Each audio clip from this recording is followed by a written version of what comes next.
दोस्तों, टेट अनिवार्य पर बड़ा फैसला। सुप्रीम कोर्ट ने मामला बड़ी पीठ को भेजा है। अब विस्तृत से सुनिए पूरी वीडियो और देखिए।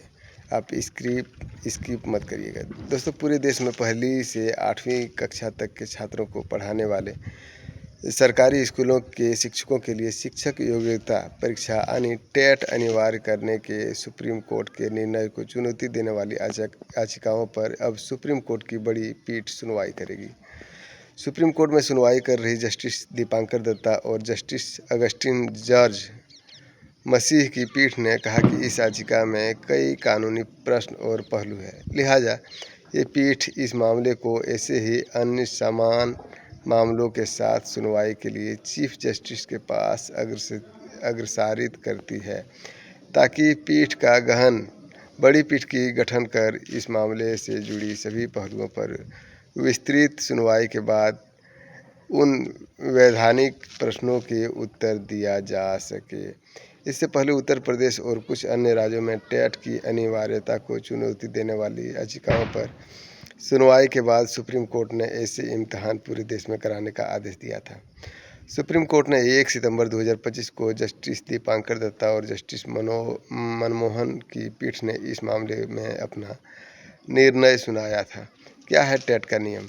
इसके अनुसार कक्षा 1 से 8 तक छात्रों को पढ़ाने वाले सभी शिक्षकों के लिए टेट पास करना अनिवार्य है। यह नियम 2011 के बाद नियुक्ति शिक्षकों पर लागू होता है।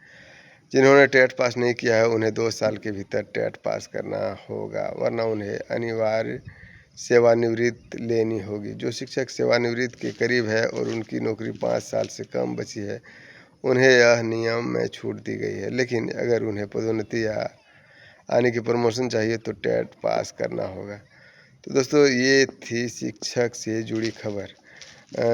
आपको क्या लगता है कि टेट होना ज़रूरी है?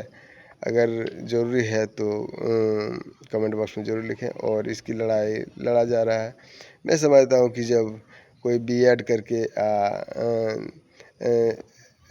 एमएड करके या फिर डीएलएड करके शिक्षक बनता है तो उसकी योग्यता तभी मापी जा चुकी होती है कि अब वो पढ़ाने लायक हो गया है, बच्चों को पढ़ाने लायक हो गया है। ये बीच बीच में टेट की परीक्षा जो लेते रहता है, या फिर आप देखेंगे कई जगह पर टेट की परीक्षा 8 साल से 10 साल से नहीं लिया गया है, तो वहाँ के विद्यार्थियों का हालत क्या हो रहा होगा, ये समझने योग्य बातें हैं।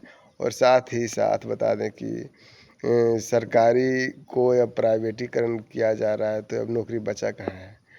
अब मुश्किल है नौकरी पाना, जो कि काफ़ी तैयारी करके बैठे हुए हैं, उसके लिए भी बड़े बड़े दिक्कत का सामना करना पड़ रहा है। आपकी क्या राय है कमेंट बॉक्स में ज़रूर लिखें। आप देख रहे हैं न्यूज़ हर्पल। ये था शिक्षक से जुड़ी हुई कुछ जानकारी। फिलहाल इतना ही। जैसे कोई नया अपडेट आएगा सामने मैं लेकर हाजिर होऊंगा। आपका एक सब्सक्राइब हमें काफ़ी ज़्यादा प्रोत्साहित करता है। दोस्तों, जय हिंद, जय भारत।